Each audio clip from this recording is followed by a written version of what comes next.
আসসালামু আলাইকুম, সবাইকে পূর্ণিমা কুকিংয়ে স্বাগত। আমি দেখতেছি সবাই বাসায় নুডলস বানাতেছে, তাই আমিও ট্রাই করলাম। তার জন্য আমি এখানে 1 কাপ ময়দা নিয়েছি, তার ভিতরে আমি 1 কাপ তেল দিয়ে দিয়েছি।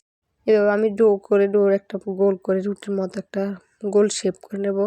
তো রুটিটা যাতে না লেগে যায় তার জন্য আমি উপরে কয়টা আদা দিয়ে দিয়েছি। তারপর এটাকে আমি গোল শেপ করে নেব। তারপর আমি একটা ছুরির সাহায্যে পিস পিস করে কেটে নেব, যাতে এটা মানে বেশি চাপ দিয়ে যাতে একসাথে না হয়ে যায়। এই জন্য আমি আলতোভাবে পিস পিস করে কেটে নিয়েছি। আমি এক হাতের জন্য ক্যামেরা ধরতে একটু সমস্যা। এভাবে আমি অনেকগুলো বানিয়ে নিয়েছি। 1 কাপ ময়দা ফ্রাই আমার অনেকগুলো হয়েছে, 3-4 জনে খেতে পারবো আমরা।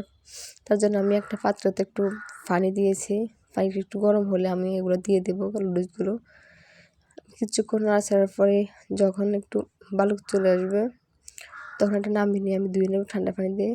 একটা কড়াইতে আমি তেল দিয়ে দিয়েছি পেঁয়াজ কুচি, দিয়ে দিয়েছি বোম্বাই মরিচ, দিয়ে দিয়েছি নুডলসের মশলা, দিয়ে দিয়েছি একটা ডিম, যার যার পরিমাণ মতো দেন, দিয়ে দিয়েছি নুডলসগুলো আমি দিয়ে দিয়েছি